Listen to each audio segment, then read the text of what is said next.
Jeff King, everybody. Let's give it up for Jeff King. Woohoo!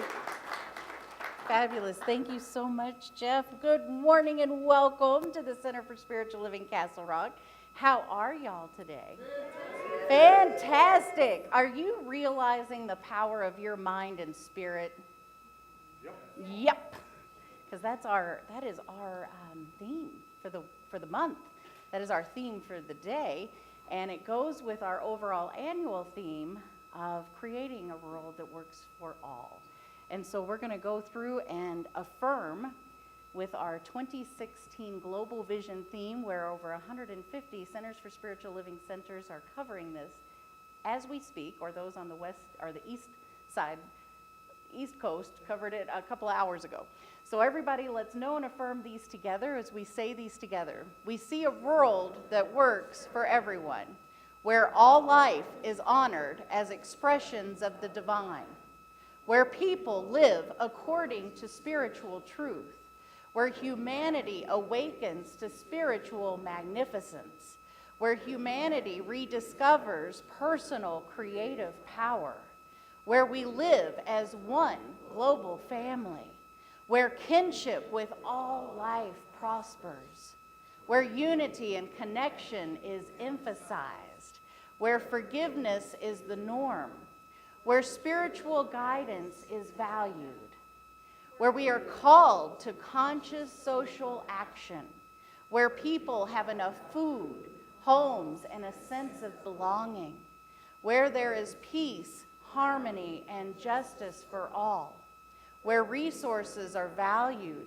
cared for, and shared, where communities are meaningfully involved in service to the world, and where there is a renewed emphasis on beauty, nature, creativity, art, and aesthetics. How do you feel after reading an affirmation statement like that?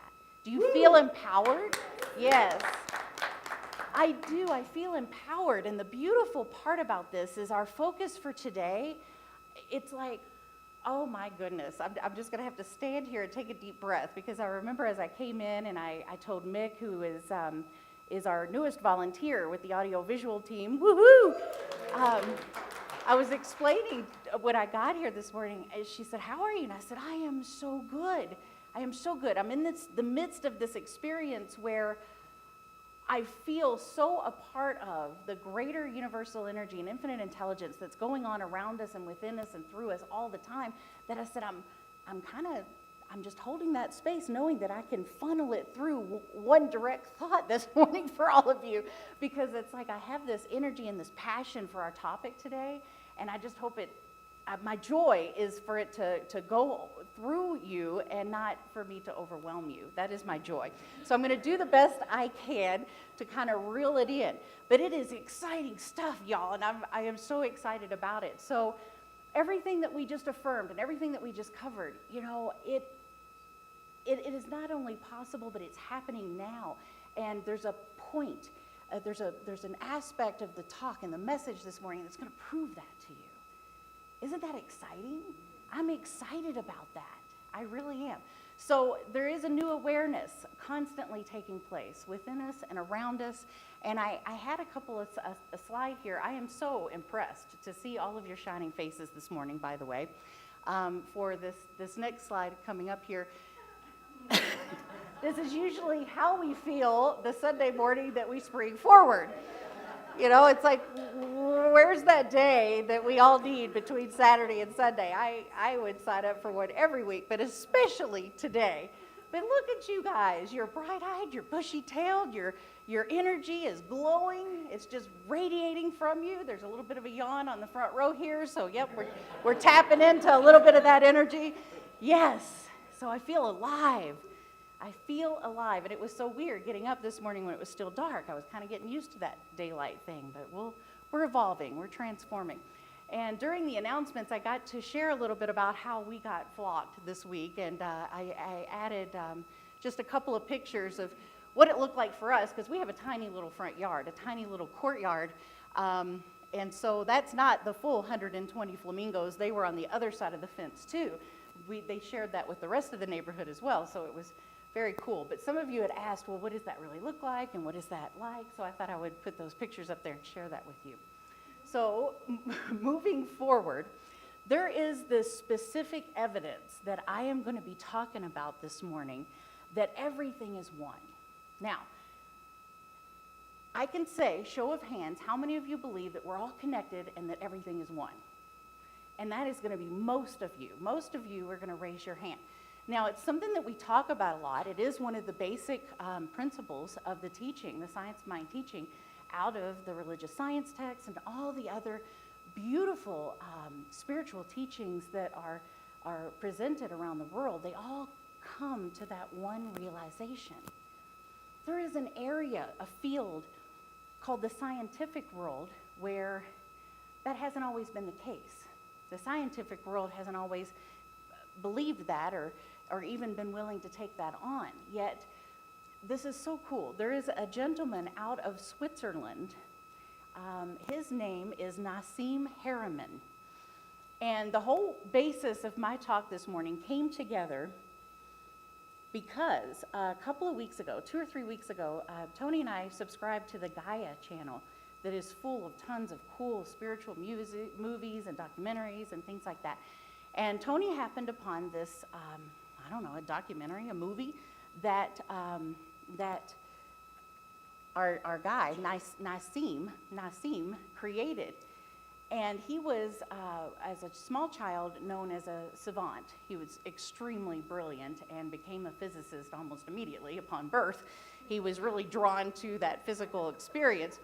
And he studied physics, and I think he started university when he was like 13 or 14, and he tells this quick little story in the video that says, he was all excited. He was in like his real, university level class on physics, and he's all excited about it, and the instructor, the professor's at the front, and he draws this dot on the screen, because this is all about dimensions. The professor announced, we're going to talk about dimensions today, and he's like, yes. And he draws this dot, and then the professor says, this dot does not exist. And Nassim said, oh no, I knew I was in trouble. He's like, and he talks with this beautiful accent, but he goes, I knew I was going to fail this class. Sure enough, I was going to fail this class because I was in the back of the room and I could still see that dot. So for the professor to tell me that that dot was not real, he says, I wasn't buying that. Now the professor went on to make a series of dots and also said that those weren't real. And he continued to make a series of dots until he had drawn a box that showed dimension. And that started his lecture on dimension. Now, Nassim said, well, there's so much more to this. That dot is real. And there's something about this universe that we're in that the physicist and science says is constantly expanding, that we are constantly expanding. But then Nassim says, wait a minute, there is something that's always going on. Where there is an exhale, there's always an inhale. Inhale, exhale, inhale, exhale. There's an expansion and a contract. Expand, contract, expand, contract. He says it can't just constantly expand. And so he started looking at Einstein's laws and theories, and he started breaking them down. And what he did, he spent 25 years doing this along with Elizabeth Rauscher, who is also another very well-known physicist. And they literally proved this, and that's what the movie was about. They proved a formula. They showed specific evidence that everything is one. He called it the unified solution. So does your consciousness affect the nature of reality? And he proves it scientifically to the point that the scientific world cannot deny it. And I'm excited about that. That's kind of new stuff. And the reason why I'm excited is because, Tony finds this video, he watches it, he tells me all about it that night when we go to bed.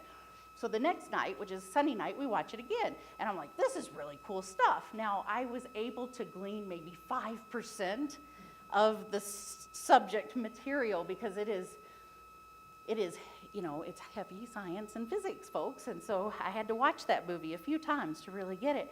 And the reason why I'm sharing it with you is because then I'm going to pull this all together, I promise you. So the next day, Monday, Tony goes to work at Science Mind magazine. He works in the publishing department. He receives the first look at June's magazine for the first time, because the publishing department starts taking a look at the next magazine to go to print early on to make sure everything's kind of where it needs to be, anything needs to be added. And on the cover of that magazine is who? That is exactly correct. So Nassim, and apparently he has updated his movie, and it is the movie that is being featured in this year's New Thought Film Festival that's happening in June in Sedona. And so that's why he's on the cover of the June magazine. Tony had no idea. So see how that works? You know, boom, boom, boom. And so I'm going to talk to you today about the power of 5, and I'm going to show you exactly how that works and how it's always working in our lives in every single aspect. And I know that as I evolve my conscious awareness of how all this works, I know my ability to apply it to my life becomes even more powerful, becomes even more empowering. And so that's where I'm kind of setting this up now. What it reminded me of is this story that Mary Manning Morrissey talks about in week 7 of Prosperity Plus 2, where she talks about the beautiful quote by Henry David Thoreau. And we're going to pull that quote up because we're going to talk. Oh, I didn't know that was up there the whole time. See the here we go. I am certain that you guys at one point or another have heard this quote, but maybe not the full quote. And so we're going to cover it. If one advances confidently in the direction of his dreams and endeavors to live the life which he has imagined, he will meet with a success unexpected in common hours. He will put some things behind, will pass an invisible boundary, and new universal and more liberal laws will begin to establish themselves around and within him. Or the old laws will be expanded and interpreted in his favor in a more liberal sense, and he will live with the license of a higher order of beings. Now, we're going to talk a little bit about what that means in application to our own personal life. And Mary realized it, just like I started realizing it in an even greater way with this series of events that's been happening to kind of catch my attention and really get this in an even greater level. And so Mary said that she broke the code because of a conversation that she had with her 5-year-old granddaughter, Allie, years before she put this quote in a book she had written, and then realized years later what it truly meant. She didn't really fully understand what this quote meant years when she put it in her book, and actually left the middle part out because she said she herself couldn't really figure it out. But this is the coolest thing, because what Mary says is we live in a universe that is so intelligent, and there is such perfect patterns, which also Nassim talks about, that she said sets things up even years before in our life, so that when we reach that level of understanding and awareness, and we have evolved to a point of receptivity, that it all kind of, it's like the light bulb that goes off in your head in an even greater way. And this is what happened with her and her granddaughter, Allie. And so, here's the power of 5, folks. We're going to get into that. What has happened is, Allie has started school, her very first year of school, and Mary calls Allie early on, like September. School just started, and she's like, "How you doing, honey? How you doing in your first few weeks of school?" And they all call Mary Emma. That's her grandmother name. And she's like, "Oh, Emma, it's so hard. It's really, really hard, and I'm struggling." And Mary says, "Oh, honey, it's okay. All those little squiggly lines, all those little symbol-looking things, they're going to start making sense to you. Those numbers and letters, you're going to eventually gain a greater understanding of them and then be able to use them. So you just hang in there, and you just be like the sponge and learn all you can." So she calls her during the holidays at Christmas, or actually she visits her during the holidays at Christmas time. Now, she's been going to school for half a year now. And Allie goes, "Emma," and she takes out a piece of paper and she draws the number 5. She draws the number 5. She goes, "This is 5. And she says, "It can be 5 fingers. It can be 5 apples. It can be 5 people. But it's 5. And Mary could tell that Allie was like feeling some confidence about this new information that she was learning, and she was applying it. 5, Emma, 5, that's what this is. And she's like, that's great, Allie, that's wonderful. Spring break, she sees her on spring break. Now she's been in school almost a full year. And then this is what Allie says, Emma, look at this. Because Mary says, so Allie, how's school going? How you doing? Look at this, Emma. And she pulls out a piece of paper and she does 5 marks and circles it and does 5 more marks and circles it and does 5 more marks. And she does that 5 times. And she said 5 and 5 and 5 and 5 and 5, that's 25. She says, Emma, 5 marks of 5 make 25. And she said she had her hand on her hip and she was like getting all in her face about that. And Mary noticed this was a woman of power. She has learned that not only does 5 mean 5 fingers, 5 apples, that if you put 5 blocks of 5 together, you get 25. And Mary could see what that additional information, how that impacted Allie and her ability to express herself and to feel about herself. But Mary goes on to explain something. That was the way Allie knew how to get to 25. Now Mary knows and points this out as a level of prosperity consciousness that you really only need 2 5s to get to 25, right? That's one way of looking at it, 5 times 5. But she knew that if she had presented that to Allie in that moment, that Allie would have probably been like, oh, no, Emma, 2 5s is 10. What's the matter with you? 2 5s is 10. It takes 5 groups of 5 to get to 25. And Mary says Allie would be exactly correct. She'd be absolutely right in that saying. So would Mary, by saying that 2 5s get you to 25. And then actually just 1 5 could get you to 25, right? But that's an additional learning. That's an additional understanding that Allie hadn't quite gotten to yet, but she knew how to get to the result of 25 in her own way. It was just not a way that her level of conscious awareness could allow her to understand in that moment. Mary goes on to say that is the power of our consciousness. You know, we know that there's a way that just 1 5 gets to 25. And if we apply that to our ability to think about prosperity in our life, or our ability to think about how everything in a perfect plan responds, it expands and contracts in perfect, beautiful dance to how we think and respond to life and how we live our life. That all of this is going on in that level of awareness of where we are, yet there is expansion taking place all the time. Just like with Allie. A little bit less than 1 year in school. And she started out with little squiggly marks that she was quite frustrated with, but then she went to a symbol of 5 and knew what that meant. And then she was able to use that symbol to communicate something in a greater form. How powerful is that? That's pretty powerful. Now, what Nassim goes on to prove in his formula is quite amazing. He says what it really comes down to, and this is funny, because he says, do you remember, and I can't really do his accent, but it's so cute. He says, remember when the smallest thing known to man was a cell? And they thought that was pretty small. That's teeny tiny. We got these teeny tiny little cells. There's no way anything could go any smaller than that. Lo and behold, then they discovered the atom, much smaller than a cell. And they thought, oh, that's pretty small. It doesn't get any smaller than that. And then, then what did they find out? Then there was this nuclei that was billions of times smaller than the atom inside of the atom. And he says, and all the scientists and all of the physics in the scientific world's like, well, that's small enough. It can't possibly get any smaller. Well, it does. It keeps going because we live in this infinite universe, and it keeps going. It keeps getting smaller and smaller and smaller. And then when they started studying the universe and universal energy, it keeps going out further and further and further. They're finding it's infinite. So what he says is when you have the infinite, how can you have the finite? For it really goes infinitely both ways. And he goes on to say that we are the dividing line.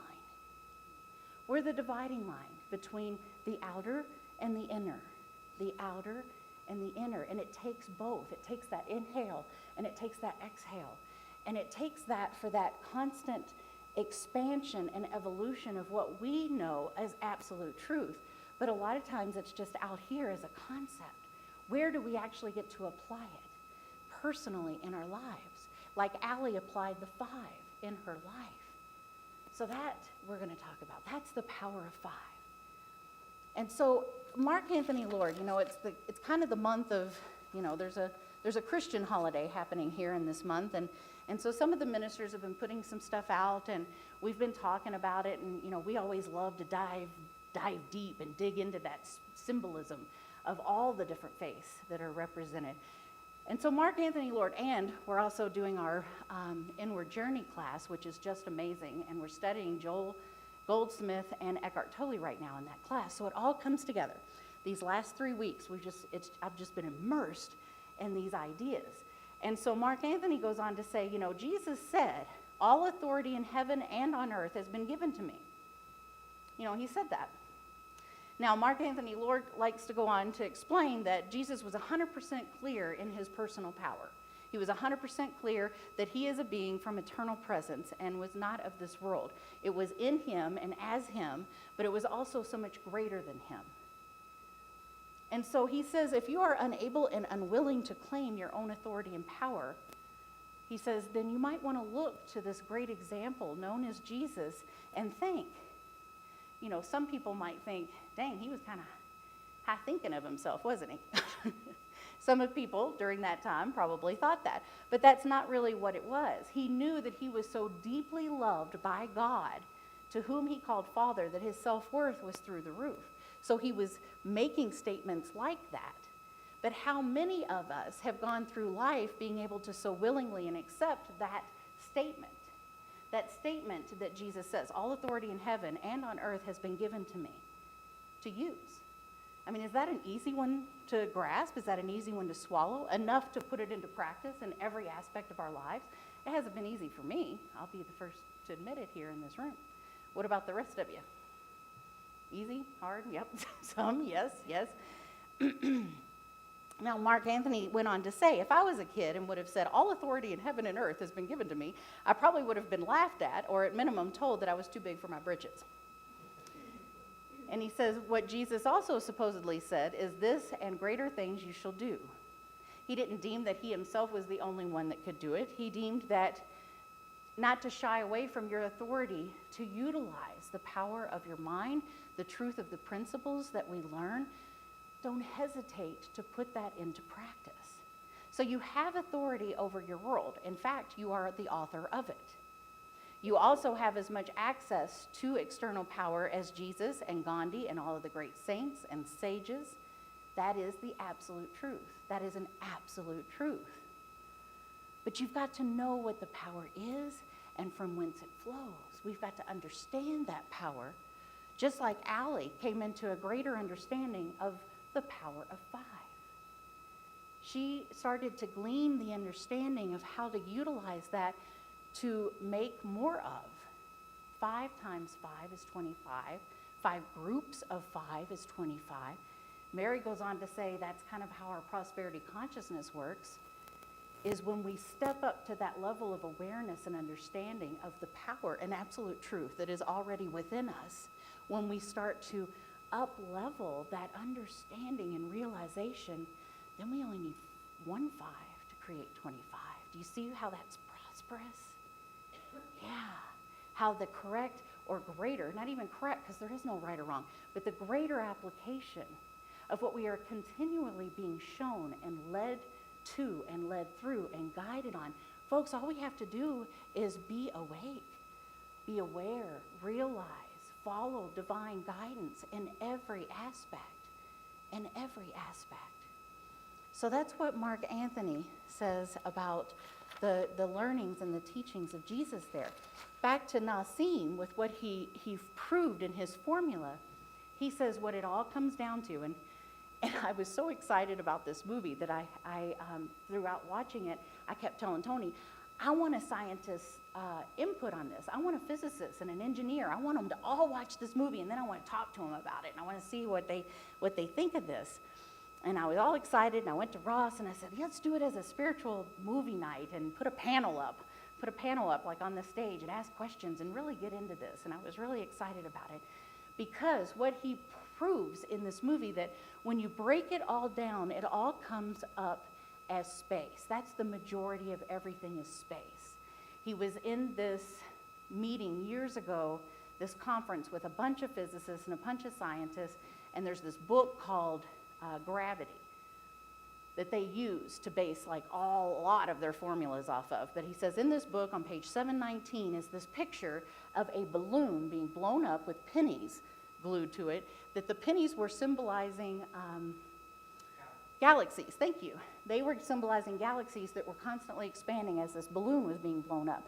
And out of the corner of this page on this picture was this face and this mouth blowing up this balloon. So Nassim says in this big old room, hundreds of physicists and scientists, he's like, I have a question. Who is this guy? Who is this guy blowing up the balloon? And he's like, lots of people were like coughing and clearing their throat and feeling uncomfortable because they were afraid he was going to say God. You know, is this guy God? Because you just don't bring up the word God in the scientific, physical arena. He says you just don't do that. He says, but truly, what is God? And so he talks about the space in between the matter. And isn't that what we talk about? The prayer in between the matter. Nassim goes on to say that the matter is 0.00000001. And the space is 9.9% of everything. But we always focus on that little teeny, tiny, minuscule part that is matter and don't put much energy or attention at all to the space, which is really where it all is. And that's the part that he's talking about is God, energy, creative impulse, creative force, because he proves in these formulas that our thought, our intention, our energy that we self-direct impacts that space that then affects the material. It affects the 0.0000001. So it's super cool, but I'm not about to like try to break down the whole movie to you because that would just be, really impossible, and I would have you all day, and I'm not going to do that. But I gave you a little taste of what that was all about. So the reason why I'm putting this all out to us today is because we are realizing the power of the mind and spirit, and where are we focusing our attention? And the quote that was up here a second ago, if you could pull that back up, that is unexpected and common hour. Thoreau was talking about our common thoughts, our common way of living. I'll give you a brief example. I was in a prayer meeting the other day where it's a group of folks from different backgrounds that get together and share and pray and talk about this kind of stuff. And one was asking for support on being more positive. And then as soon as the meeting was over, we were not 10 steps outside the door, they started talking very negatively about something. And I saw it, I felt it, but I could tell that it was so habitually normal for this person, they had no clue that they had just fallen right back into their common hour thinking. And so that power of 5, folks, comes from not common hour thinking. It comes from that place where more liberal laws begin to establish themselves. 5 doesn't just mean 5 fingers. It can mean put together in 5 different packages, 25. And it can go on and on and on. It can mean so much more. So how much of your life, how much of your intention and your purpose and what you are investing yourself in means so much more than what you in common hour are willing to take in? And how much of what you do on a daily basis is falling into habitual, not even aware of activity, of thought, and of word? So is that the best use of your energy? Is it the best use of this space known as God that we have to offer to our lives? That is a question to ask. That is a question that I ask of myself every moment, every day. What is my use of the open space here? And let's turn away from the matter. You turn away from the condition. It's not like we don't say it doesn't exist. That flower is right here. I'm not going to tell you it's not, just like Nassim with the professor that said the dot is not real. Because he's like, oh, I'm going to fail this class because that dot is real. I'm not going to tell you this flower is not real. I'm going to tell you that if your issue is with this flower, turn away from the power that the flower has over you. You turn away from the power that the condition has. You give it no power. If it's financial and you're having a hard time meeting your budget, then you give it 30 minutes of your time out of the month, but for the rest of the month, you put your energy and emphasis and investment into what you know is there to manifest and demonstrate in your life. Affluence, prosperity. You find those liberal laws and be open to allow that greater understanding to go through that invisible boundary where it allows for just 1 5 to mean 25. Are you following me on this? Because it's always there. There is always a greater formula at work. There is always a perfect pattern being laid out. Always. And I'm just open to it. I am so open to it. It's like I explained to somebody the other day. I know, and I've known for years, the power of gratitude. We can all probably profess that we know the power of gratitude, right?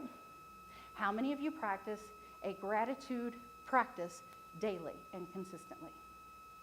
Probably not many. Some of you do. So if we know about this power, why don't we use it? You know, Mary in that week 17 talks about how once you really start to expand your awareness and apply it, so much so that you're applying it to your life, that you take a look at where your life is right now, it will reveal to you your thoughts of last year. It will reveal to you the investment that you made into yourself and your creative energy and creative force that you probably started last year. So if you were to start a gratitude practice right here and now, my husband and I have a really simple one that we've been able to maintain joyfully for a very long time. And before we go to sleep every night, we say at least 3 things that we're grateful for every single night. And our lives, ever since we started that, you can tell there is a difference. You can chart it. So, the power of the mind and spirit. We know of the power, we talk of the power, we study the power, we look at the principles, we know these laws are universal. Expand, contract, inhale, exhale. Where are you on that? And just know, wherever you are, it's not wrong. You can't be wrong. It's that beautiful quote by Rumi. In between the point of right and wrong, there is a field. I will meet you there. There is no right or wrong. There is just expansion. Does it take 5 fives to make 25 or 1? There's just expansion. And I am up for that. I'm up for continuous expansion, continuous application of the new knowledge that I am led and guided to every single day. How many of you are open to that? Are you open to that? Yes. Right on. We make welcome. We make welcome uncommon thoughts.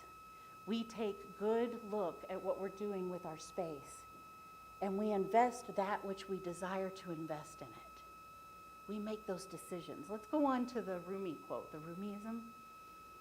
So here's our Rumiism for today. Although you appear in earthly form, your essence is pure consciousness. That's powerful, folks. That is super powerful. Let's go to slide 12. It's the next one. If you realized how powerful your thoughts are, you would never, ever think a negative thought again. And it's habit. It can become habit to never think a negative thought again. It become a habit to focus on that which you desire to create more of or experience more of or just feel more of or taste more of in your life. The flower is here. I'm just not going to give any energy over the power of the flower.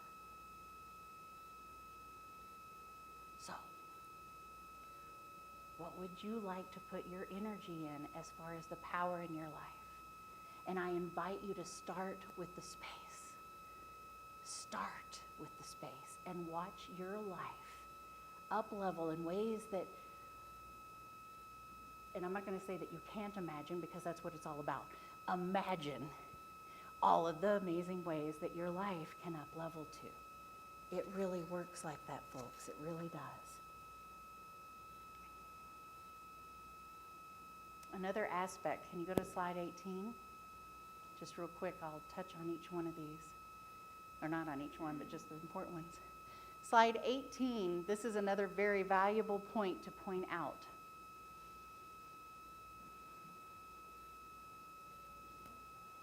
Yes. All that matters is how you see yourself. All that matters is how you see yourself. Did you notice in Mary's talk of her story of Allie, that as Allie came to a greater understanding of the power of 5, her confidence increased. You know, that come December, she was like, look at this. Da, da, da, da. And then spring break, she had her hand on her hip, and she's like, check this out. She was a worldly woman of power at that point, Mary said. So it all matters on how you view yourself. And when you view yourself in a powerful, confident way, it means that you are no longer investing your energy of the power of control of your conditions. So just know that. I think I'm going to end with that. Looking forward to the opportunity to share that video, that movie with all of you. It is unbelievably amazing. And so this morning, in a very brief amount of time, we have come together and we've acknowledged that there is truly power in our thoughts, our thinking, and in the spirit of what we choose to say yes to. That there is great power in this idea of oneness and connection with God or spirit or energy, universal intelligence, whatever it is that you resonate with. It is truly space. It is space that is ready to receive your direct impress and then act upon it. So right now, we are becoming fully aware, awake, alert, and alive to where and how we are investing our energy in that space. And we are doing that in this moment, a moment of an uncommon hour, a moment of an uncommon thought.